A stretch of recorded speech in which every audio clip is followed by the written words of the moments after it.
საქართველოს მთავრობა ევრაზიული კავშირის გარშემო განვითარებულ მოვლენებს აკვირდება. პრემიერის პოზიცია მეზობელი სახელმწიფოების კავშირში გაერთიანებასთან დაკავშირებით ქვეყნის პოლიტიკური კურსის მიმართ კითხვების კიდევ ერთხელ გაჩენის მიზეზი გახდა. ხელისუფლებას ამ დრომდე რკინიგზის აღდგენასთან დაკავშირებით სამუშაოების დაწყება არ დაუდასტურებია. მთავრობა პრიორიტეტად კვლავ ევროინტეგრაციას ასახელებს. გაუგებარია, რატომ აცხადებს პრემიერი, რომ თუ ევრაზიულ კავშირში შესვლა ჩვენი ქვეყნის ინტერესებში იქნება, მაშინ რატომ არა? და თუ ეს პრემიერის პოზიცია, როგორ გავიგოთ მისივე მომდევნო ფრაზა, რომ ჩვენ ამაზე ჯერ პოზიცია არ გვაქვს. ეს კითხვები საგარეო საქმეთა ყოფილმა მინისტრმა საკუთარ წერილში დაცვა. ყოფილი პირველი დიპლომატის კითხვები და შეფასებები. ახალი ამბების სტუმარი საგარეო საქმეთა ყოფილი მინისტრი და ამჟამად ევრაზია ბიზის დამფუძნებელი გრიგოლ ვაშაძეა. მადლობა ბატონო გრიგოლ, რომ ხართ ჩვენი სტუმარი. დიდი მადლობა, სამოხარული ვარ, რომ მაესტროს ეთერში ვარ კიდევ. მადლობთ. საერთოდ ივანიშვილს თვითონ მაინც არ ესმის რას ამბობს. ბატონო გრიგოლ, ამ კითხვას თქვენ ერთ-ერთ ბოლო წერილში სვამთ, რომელიც პრემიერის პრესკონფერენციის და მისივე ევრაზიულ კავშირთან დაკავშირებით გამოთქმული აზრის შემდეგ გამოქვეყნდა. თქვენ როგორ ფიქრობთ, რა შედეგები შეიძლება მოყვეს მთავრობის ხელმძღვანელის განცხადებას, რომელიც ევრაზიულ კავშირში შესვლა არ შესვლის საკითხზე კონკრეტულ პასუხს არ აფიქსირებს? იცით, დრო მოვიდა, რომ ჩვენმა მთავრობამ, ჩვენმა ხელისუფლებამ, რომელიც რატომღაც თავის თავს კიდევ ახალ ხელისუფლებას ეძახის, თუმცა უკვე ერთი წელი გავიდა და ერთი წლის შემდეგ არც ერთი ხელისუფლება არ შეიძლება იყოს ახალი. დრო მოვიდა, რომ ჩვენმა ხელისუფლებამ გაარკვიოს თავისთვის და ჩვენ საზოგადოებაც გაგვარკვიოს რა უნდა. როდესაც არ აქვს მნიშვნელობა პრემიერ-მინისტრი, საგარეო საქმეთა მინისტრი, რომელიმე სხვა წარმომადგენელი ხელისუფლების აცხადებს, რომ ჩვენი საგარეო პოლიტიკის ქვაკუთხედი არის ნატოში და ევროკავშირში გაწევრიანება და ამ თვალსაზრისით წინა ხელისუფლების საგარეო პოლიტიკა არ შეცვლილა და შემდეგ ამატებს, რომ თუ ევრაზიული კავშირი აღმოჩნდა ჩვენი ქვეყნის ინტერესების შესაბამისი, მაშინ რატომაც არა, აქ საქმე გვაქვს ელემენტარულ ლოგიკის არცოდნასთან. როგორ შეიძლება ოკუპანტ სახელმწიფოს მიერ შექმნილ საერთაშორისო ორგანიზაციაში გაწევრიანება აღმოჩნდეს ჩვენი ქვეყნის ინტერესებში და თუ ვივარაუდებთ, რომ ოდესმე რუსეთში იქნება ნამდვილი დემოკრატიული მთავრობა, რომელიც პატივისცემით მოექცევა საერთაშორისო სამართალს და ამ თვალსაზრისით დათანხმდება საქართველოს ოკუპირებული რეგიონების დეოკუპაციაზე, მაშინ არავითარი ევრაზიული კავშირი საჭირო არ იქნება. იმიტომ რომ ჩვენთვის, უყველასთვის და სხვა შორის რუსეთისთვისაც უპირველეს ყოვლისა მთავარი ვექტორი საგარეო პოლიტიკის და საგარეო ეკონომიკური ურთიერთობების არის ევროპის კავშირი. ამას უბრალო სტატისტიკა აჩვენებს.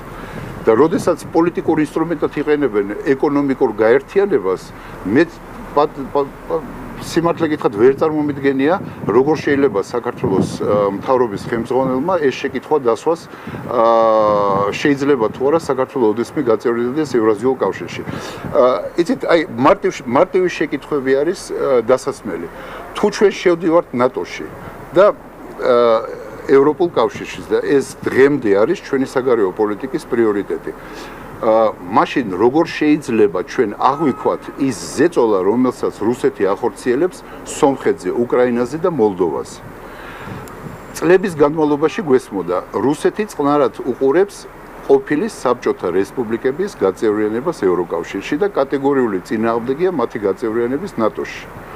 შეხედეთ, რა ხდება უკრაინის გარშემო, რომელსაც ყველა საშუალებით აიძულებენ შევიდეს საბაჟო კავშირში და შემდგომ ევრაზიულ კავშირში. როდესაც პრემიერი ლაპარაკობს თავის პრესკონფერენციაზე ევრაზიულ კავშირში და 9 საათში საგარეო საქმეთა მინისტრს უწევს კომენტარის გაკეთება და შემდეგ მეორე დღეს პრემიერს უწევს დამატებითი განმარტებების მოცემა ჩვენთვის, უკვე ყველა შესაძლებლობა მოვწურეთ იმისათვის, რომ ჩვენ მქონდეს რამე რწმენა იმისი, რომ დღევანდელ საქართველოს მთავრობას აქვს გააზრებული კურსი. ყველაზე დიდი იყო თუ არა გრიგორი კარასინის კრიტიკული განცხადება და სომხეთის უშიშროების საბჭოს მდივნის განცხადებები უკვე აფხაზეთის ტერიტორიაზე რკინიგზის აღდგენასთან დაკავშირებით, სწორედ ამ დაუზუსტებელი პოზიციის შედეგი, რომ ისინი აკეთებენ განცხადებებს საქართველოს მთავრობისაგან დამოუკიდებლად. ისინი საუბრობენ, რომ მოლაპარაკებები მიმდინარეობს, მიუხედავად იმისა, რომ ხელისუფლება ამას არ ადასტურებს. ზუსტად ეს შეკითხვები მაქვს მეც, იმიტომ რომ საქართველოს მთავრობა გვიმტკიცებს არავითარი მოლაპარაკება აფხაზეთის მონაკვეთზე, საქართველოს რკინიგზის აფხაზეთის მონაკვეთზე არ მიმდინარეობსო. ამ დროს სომხეთის უშიშროების საბჭოს მდივანი ბატონი ბაღდასარიანი ამტკიცებს, რომ შეთანხმება უკვე მიღწეულია, ვიღაცამ გითხრას ვინ იტყუება ამ სიტუაციაში. იმიტომ რომ 17 ინტერვიუ აქვს მიცემული იმ ადამიანებს, ვისთანაც ერთად მე მაქვს პატივი ივერიის დაფუძნების, მათ შორის მაგალითად შეგიძლიათ ჩემი ინტერვიუები წაიკითხოთ, შეგიძლიათ წაიკითხოთ ბატონ ნიკა ვაშაკიძის ინტერვიუები. აქ ჩვენ არ ვლაპარაკობთ ეკონომიკურ შემადგენელზე, იმიტომ რომ ეკონომიკური შემადგენელი არის ასე ვთქვათ ამ სიუჟეტის მეორე ნაწილი. პირველი ნაწილი არის პოლიტიკური შემადგენელი. როგორ ვაგვარებთ ჩვენ იმ პოლიტიკურ საკითხებს, რომლის გადაწყვეტაც აუცილებელი იქნება. ვისი ვიზებით გადაიკვეთება საზღვარი, ვისი სამინისტროები დააწესებენ სატრანსპორტო გადასახადს, რა ორგანიზაცია იქნება ამ რკინიგზის მმართველი. ეხლა დავიჯე რომ აფხაზები რუსების მხარდაჭერით ყველაფერს დათმობენ და ჩვენ გავხდებით, დავიბრუნებთ, ასე ვთქვათ, საქართველოს რკინიგზის იურისდიქციაში იმ მონაკვეთს, როგორც დანარჩენი აფხაზეთი ოკუპირებულია. თქვენ ამის გჯერათ ერთი წუთი. ბატონო გრიგორ, ხელისუფლება მხოლოდ პერსპექტივაზე საუბრობს, თუმცა ჩდება სხვა კითხვა. შესაძლებელია თუ არა, რომ პრემიერის ეს განცხადებები განხილული იყოს, როგორც ახალი ხელისუფლების პოლიტიკის ნაწილი, გულისხმობ, რომ მთავრობა ცდილობდეს მაგალითად მეზობელ სახელმწიფოსთან ურთიერთობის მოგვარებისათვის მსგავსი მესიჯების გაგზავნით რუსეთთან მოლაპარაკებების გზებს ეძებდეს და მათ რეაქციას ელოდებოდეს. შესაძლებელი არის თუ არა დაუშვათ, რომ ხელისუფლება სწორედ ამ პოლიტიკას იყენებდეს. დიდი სიამოვნებით დავთანხმდებოდი ამისთანა მესიჯების გაგზავნაზე, ეს რომ ჩვენ პოზიციას აძლიერებდეს, იცით? მაგრამ გამოდის, რომ ყველა დათმობა, რომელიც 10 თუ 11 თვის განმავლობაში მოხდა, ყველაფერი შემოგვიტრიალდა ჩვენი ინტერესების საწინააღმდეგოდ. რუსეთში შეტანილი არის 15 მილიონი ბოთლი ბორჯომი და 3 მილიონი ბოთლი ღვინო. ამის ეკონომიკურ ფასს თუ დავთვლით ჩვენ, თქვათ ეს არის სადღაც, არ ვიცი, 10 მილიონ დოლარამდე, ხო? მეტი ხო არ იქნება.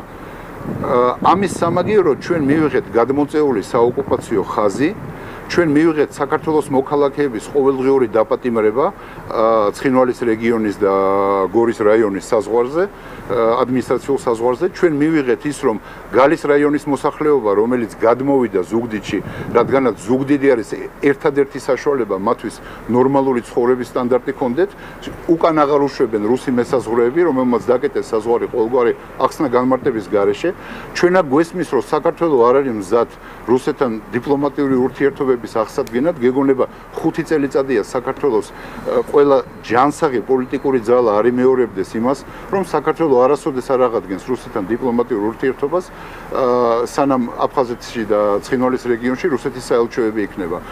ეს ჩვენ ფაქტიურად დღეს რუსეთს ვაძლევთ კოზირებს ხელში. შემდეგ გვიკვირს, რომ ეს კოზირები გვიტრიალდება უკან. თუმცა ეს ბატონ გრიგორ, ეს შეიძლება ერთგვარ პასუხად და რეაქციათაც ჩაითვალოს და ამავე დროს უკვე ჩნდება კითხვა წინა ხელისუფლების პოლიტიკიდან გამომდინარე და შეცვლილი პოლიტიკიდან გამომდინარე. არსებობს თუ არა მაშინ რაიმე სახის დიპლომატია, როდესაც რუსეთს ოკუპირებულ და უკანონოდ თუნდაც უკვე დამოუკიდებელ სახელმწიფოდ აღიარებულ დე-ფაქტო აფხაზეთსა და დე-ფაქტო ცხინვალზე უარს ათქმევინებს. რუსეთის დუმის დეპუტატები ყოველთვის მათ შორის მაესტროსთან საუბარშიც ამბობენ, რომ დიალოგი შესაძლებელია მხოლოდ მას შემდეგ და განიხილავენ ამის დაშვებას მხოლოდ მას შემდეგ, რაც საქართველოს მთავრობა საკუთარი ტერიტორიებზე უარს იტყვის და ამას აღიარებს საჯაროდ. იცით რა, აი რაც თქვენ წამიკითხეთ, ეს ხო ის არ არის, რაც საქართველოს დაზვერვმა მოიპოვა საშინელი ძალისხმევით. ეს არის, რასაც რუსი პოლიტიკოსები გვიმეორებენ ყოველ დღე. თქვენ თუ რუსეთთან გინდათ ურთიერთობის დალაგება, ამისათვის არსებობს რამდენიმე წინაპირობა. პირველი, საქართველოს სახელმწიფო დონეზე უნდა თქვას უარი ევრო და ევროატლანტიკურ ინტეგრაციაზე. მეორე, ჩვენ უნდა ვაღიაროთ ის ეგრეთ წოდებული რეალობა, რომელიც არის შექმნილი ჩვენ ტერიტორიაზე. ანუ ოკუპირებული ტერიტორიები, სადაც ჩატარდა ეთნოწმენდა, და ამაზე ჩვენ მუდმივად უნდა ვილაპარაკოთ, ჩატარდა ეთნოწმენდა, ეს ტერიტორიები უნდა ვაღიაროთ დამოუკიდებელ სახელმწიფოდ. მესამე, საქართველოში უნდა იყოს სამხედრო ბაზები, მათ შორის რუსები აგრძელებენ მოთხოვნას, რომ ბათუმში იყოს ეგრეთ წოდებული ანტიტერორისტული ცენტრი გახსნილი. თქვენი ყურადღება მინდა ერთ რაღაც საინტერესოს მივაპყრო.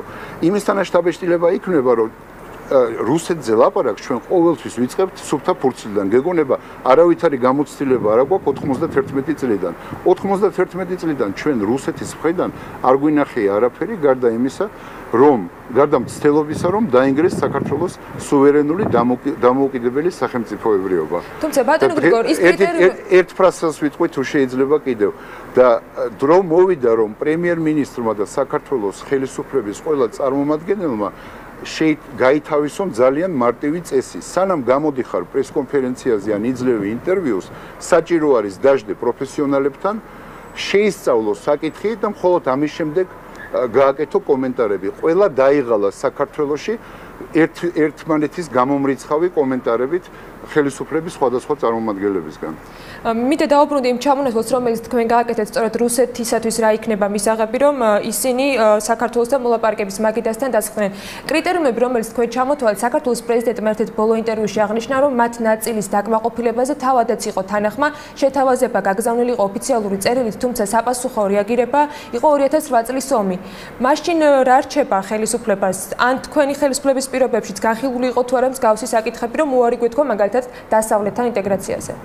არასოდეს 2008 წლის 6 თებერვლიდან, როდესაც მე დავბრუნდი საგარეო საქმეთა სამინისტროში, საქართველოს ხელისუფლების არც ერთ წარმომადგენელს რუსეთთან საუბარში არ უთქვია, რომ საქართველოს მოსახლეობა, საქართველოს საზოგადოება, საქართველოს პოლიტიკური ძალები და საქართველოს ხელისუფლება მზად არის უარი თქვას ევროინტეგრაციაზე ან ევროატლანტიკურ ინტეგრაციაზე. საქართველოს პრეზიდენტი ამბობს ერთ-ერთ ბოლო ინტერვიუში, რომ მან ოფიციალური წერილი მისწერა დიმიტრი მედვედევს და ვლადიმერ პუტინს, რაც ის ამბობდა, რომ უარს იტყოდა ნატოში ინტეგრაციაზე. არა, მაპატიეთ. არავითარი ამისთანა წერილი არ ყოფილა და რაც მთავარია, პრეზიდენტ სააკაშვილს ამისთანა რაღაცა არ უთქვია. პოლემიკური აღდგინება რო აქვს ხოლმე ჩვენ პრეზიდენტს, ხანდახან მას არასწორი ფორმულირებები გამოსდის. 2008 წლის 21 თებერვალს, როდესაც შესდგა პრეზიდენტ სააკაშვილის და მაშინ ჯერ კიდევ პრეზიდენტ პუტინის შეხვედრა, სადაც პრეზიდენტ პუტინს უკვე გამზადებული ჰქონდა ჩვენთან სალაპარაკო თემები და როდესაც ჩვენ გამოგვიცხადეს, რომ საქართველო დაისჯება დასავლეთის მიერ კოსოვოს აღიარების გამო, თუმცა პუტინმა დაამატა, ეს თქვენი ბრალი არ არის, ეს დასავლეთის ბრალი არის და რაც მთავარია, თქვენი გეოპოლიტიკური განლაგების ბრალი არისო. მიხეილ სააკაშვილმა მაშინ მას ესეთი შეკითხვა მისცა.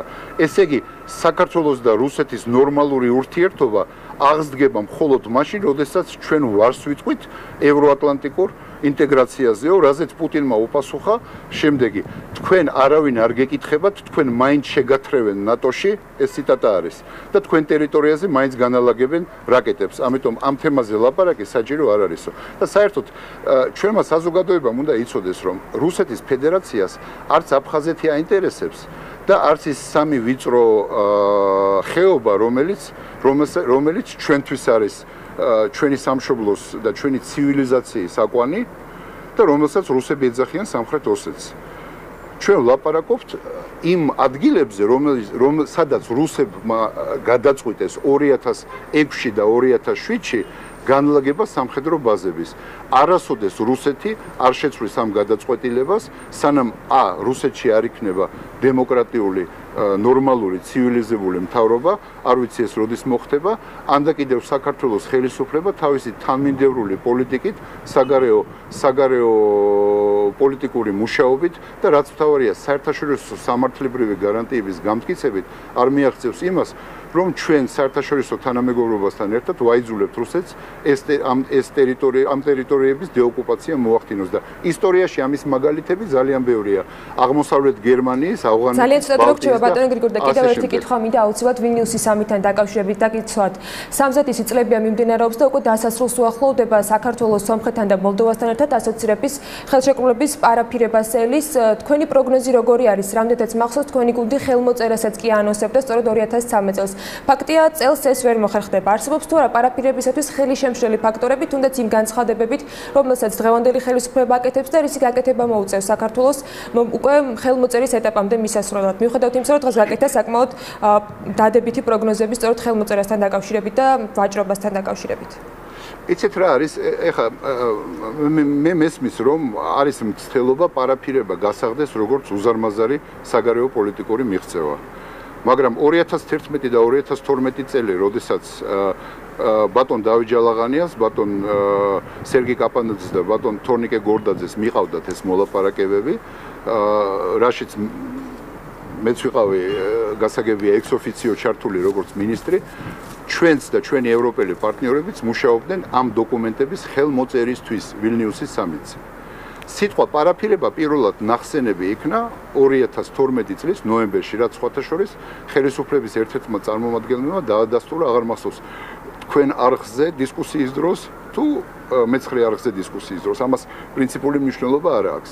საქართველოს უბრალოდ შემოდეს თაროზე და შემოდეს თაროზე, იმიტომ რომ როდესაც შენ ამბობ დღეს რომ ევროატლანტიკური და ევროინტეგრაცია არის ჩვენი საგარეო პოლიტიკური ქვაკუთხედი და მეორე დღეს უკრაინის, მოლდოვის და სომხეთის მაგალითის შემყურე უცბად აცხადებ, რომ ყურადღებით აკვირდები ევროაზიული კავშირის გენეზის და თუ ეს ჩვენი ქვეყნის ინტერესების შესაბამისი იქნება, რატომაც არა, ევროპელები ღებულობენ ურთიერთგამომრიცხავ ალოგიკურ სიგნალებს და ალოგიკური პარტნიორი არავის არ უყვარს. ამიტომ გადაწყვეტილება იქნება მიღებული ხელმოწერის მაგივრად, იქნება პარაფირება და პარაფირება რაც ჩემ კოლეგებს ბევრჯერ აქვს ახსნილი, მაგრამ მაყურებლისთვის მინდა კიდევ ერთხელ გავიმეორო. პარაფირება არის ტექნიკური აქტი, რომელიც ძალიან ძნელია გასახდეს როგორც საგარეო პოლიტიკური მიღწევა. პარაფირება ნიშნავს, რომ მხარეები ადასტურებენ იმას, რომ ტექსტი შეთანხმებული არის. მაგრამ ტექსტი რო ძალაში შევიდეს, ამას სჭირდება ხელმოწერა და ხელმოწერის შემდეგ რატიფიკაცია. ჩვენი ხელმოწერა და რატიფიკაცია გადაიდო გაურკვეველი ვადით. ეს არის აი ამ გაუგებარი განცხადებების შედეგი. მადლობა ბატონო გრიგორ, სამწუხაროდ ჩვენი დრო ამოიწურა, მაინც დროს ახალი ამბების შეკითხვებს ყოფილი საგარეო საქმეთა მინისტრი გრიგოლ ვაშაძე და ივერია ბიზის დაფუძნებელი პასუხობდა.